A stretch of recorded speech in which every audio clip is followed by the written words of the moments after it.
What if the man who killed your husband swore you made him do it, and decades later confessed you were innocent? Would the truth still matter after your life was already gone?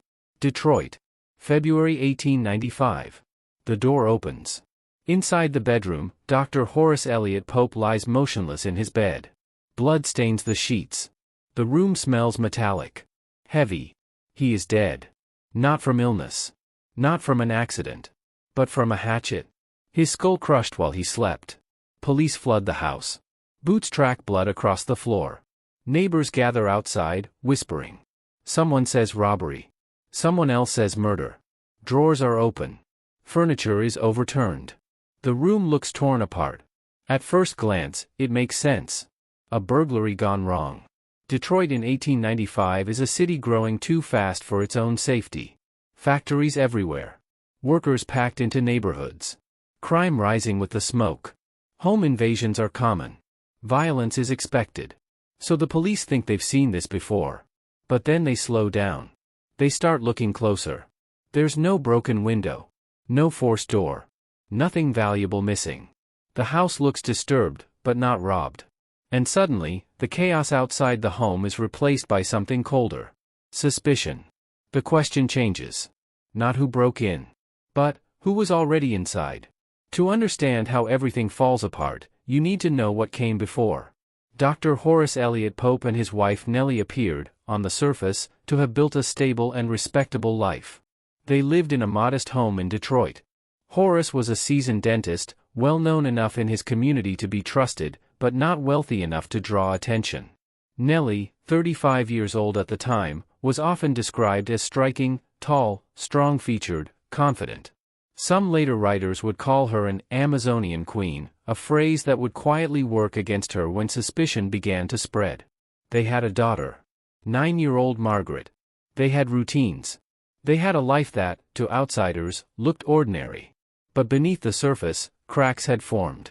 By 1895, the marriage was troubled. 2 years earlier, in 1893, Nellie had given birth to a second daughter, also named Nellie. The infant died the same year, either in childbirth or shortly after. That loss changed things. The relationship between Horace and Nellie was, by some accounts, on the rocks. Whether that meant arguments, distance, or something worse, the record doesn't say clearly. But the ease they once had was gone. Still, from the outside, they were just another family in Detroit. Until that February night. The police look at the woman standing in the house. Nellie Pope. 35 years old. Tall. Striking. Not crying the way people expect her to cry. Later, newspapers will describe her as strong. Too strong. She says she found her husband like this. She says she doesn't know who did it. But now, every word she speaks feels measured. Every movement watched. For a brief time, Nellie Pope is treated as what she appears to be, a widow. A survivor. A woman whose life has just collapsed overnight. But that grace doesn't last. Then there's another name. A man the police already know. William Brousseau. A barber. Someone familiar with the Pope household. Someone who worked closely with Horace. Someone who knew their routines. Someone who wouldn't need to force his way inside. When they bring Brousseau in for questioning, the city holds its breath. And then, he confesses. The relief is immediate. The killer is caught. Case closed. Except his story doesn't stay the same. At first, Brousseau's explanation is simple and desperate. He claims self-defense. He says Dr. Pope attacked him, and that Nellie had been present. According to Brousseau, the situation spiraled, and he struck back to protect them both.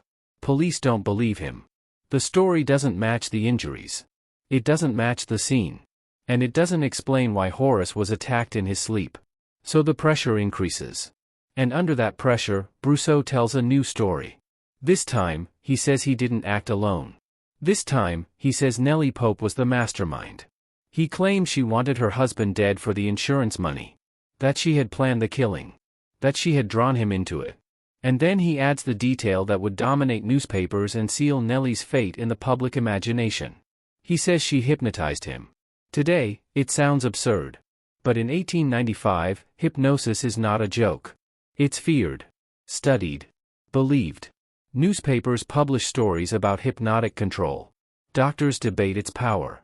Ordinary people believe it can bend the will, override morality, even force someone to commit crimes they would never choose on their own. And suddenly, the case has everything the public craves. A violent murder. A helpless man led astray. And a woman portrayed as cold, manipulative, and dangerous. The narrative hardens fast. Nellie Pope isn't just a suspect anymore, she's a symbol. A woman who doesn't fit the mold of fragile widowhood. A woman accused not only of murder, but of controlling men, of defying social expectations, of being something unnatural. To understand why Nellie Pope is so easily believed to be guilty, you have to understand who she is, and when this happens. Nellie Pope is a woman in 1895 America. That fact alone shapes everything. This is an era when women are expected to be passive, submissive, and emotionally fragile, especially widows. A proper widow is supposed to collapse in grief, to be inconsolable, to rely on men to protect and guide her through tragedy. Any deviation from this script raises eyebrows. And Nellie Pope does not fit the mold.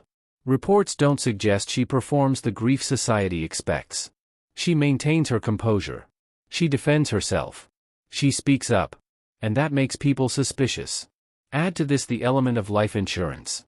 Prosecutors frame the insurance policy on Dr. Pope's life as a clear motive, proof that Nellie wants her husband dead for financial gain.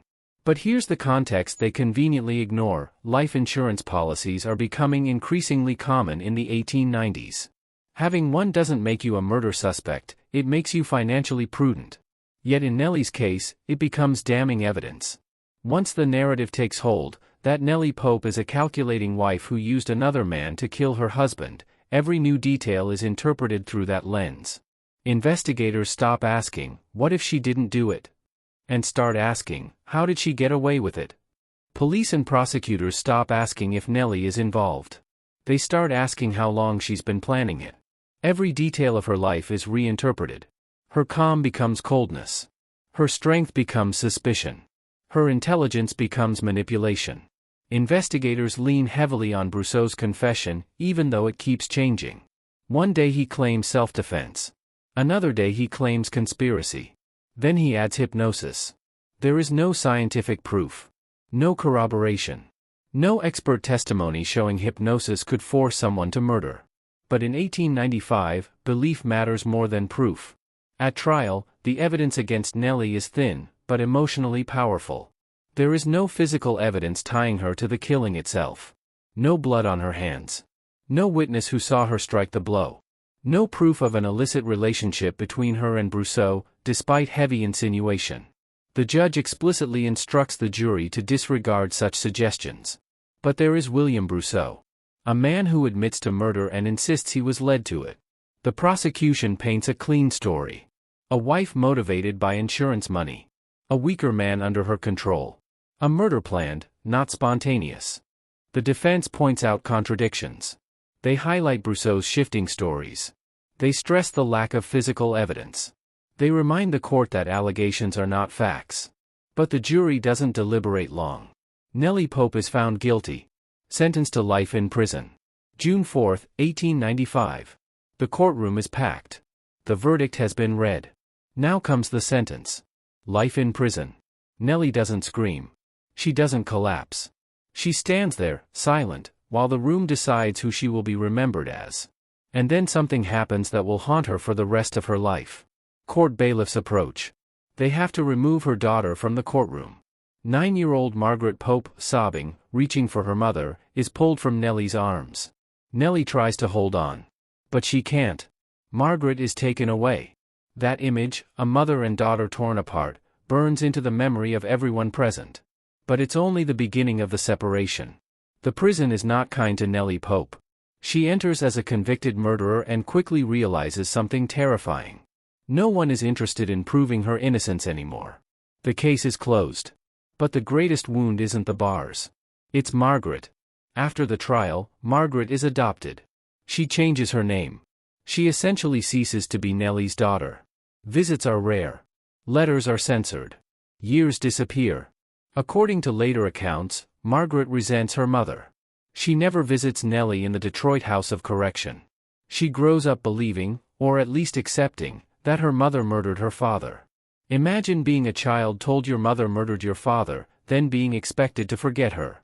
Nellie watches her daughter grow older from a distance, knowing she may never truly be her mother again. This is a punishment no sentence mentions. Inside the prison, desperation sets in. Over time, Nellie begins behaving strangely. She tells guards she sees ghosts. She claims spirits visit her cell, particularly the ghost of her husband, who she says comes every night. She speaks of voices. Some observers believe she is feigning insanity, hoping to be transferred to an asylum where conditions might be different or where release might be possible.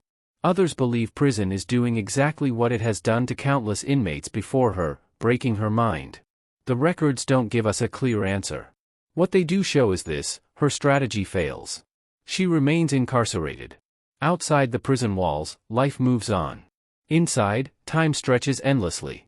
Years pass. Then decades. William Brousseau pleaded guilty. He was sentenced to 25 years in prison for the murder he admitted committing. And in another prison, William Brousseau grows old. His body weakens. His health fails. He knows he's dying. And with death approaching, something changes. He confesses again. This time, there is no pressure. No deal to make. No reason to lie. This time, there is no drama. No hypnosis. No conspiracy. He says he alone killed Horace Pope. He says Nellie had no knowledge of the murder. No plan. No involvement. He dies in 1916. For Nellie Pope, the confession lands like an echo from another life. Too late to give her freedom back. But not too late to raise a devastating question. What if the state got it wrong? Brousseau's deathbed confession sparks a long, exhausting fight for justice. Supporters rally. Petitions circulate. Advocates speak out. They argue that the case was built on hysteria, gender bias, and an unreliable confession. The case is re-examined. In 1916, after more than 20 years behind bars, Michigan Governor Woodbridge N. Ferris grants Nellie Pope a conditional pardon. She is released.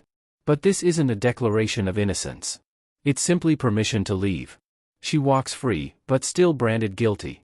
It takes another 12 years of pressure, public debate, and quiet acknowledgement of error before the truth is finally spoken. In 1928, Michigan Governor Fred W. Greene issues a full pardon. Nellie Pope is officially declared innocent. She is 68 years old. She has spent over 2 decades in prison for a crime she didn't commit. And Margaret? By now, she is 27 years old. Married. A mother herself. But the damage is done. According to reports, after her 1928 pardon, Nellie vows to let Margaret alone. She says, she is married, happy, and has children of her own. Our lives must stay far apart. Mother and daughter never reconcile. Less than a year after her full pardon, Nellie Pope dies. She never rebuilt her life. She never recovered her lost decades. She never truly reclaimed her daughter. So here's the question. Was Nellie Pope convicted on proof or on belief? There was no physical evidence. No witnesses. No documented plan. Just a confession that kept changing and a story that fit what people already wanted to believe about women, about widows, about who could and couldn't be trusted. And by the time the truth came out, she'd already lost everything. This case isn't just about guilt or innocence. It's about how stories harden into verdicts. How fear fills gaps where evidence is missing. And how justice, once decided, rarely looks back. If William Brousseau had never spoken, if death hadn't loosened his tongue, would Nellie Pope still be remembered as a murderer? How many others never got that chance? How many are still waiting? If this story stayed with you, if it made you question how easily a life can be erased, subscribe for more stories of the wrongly accused. And tell me in the comments, do you think Nellie Pope's story still happens today? Or have we learned from the past?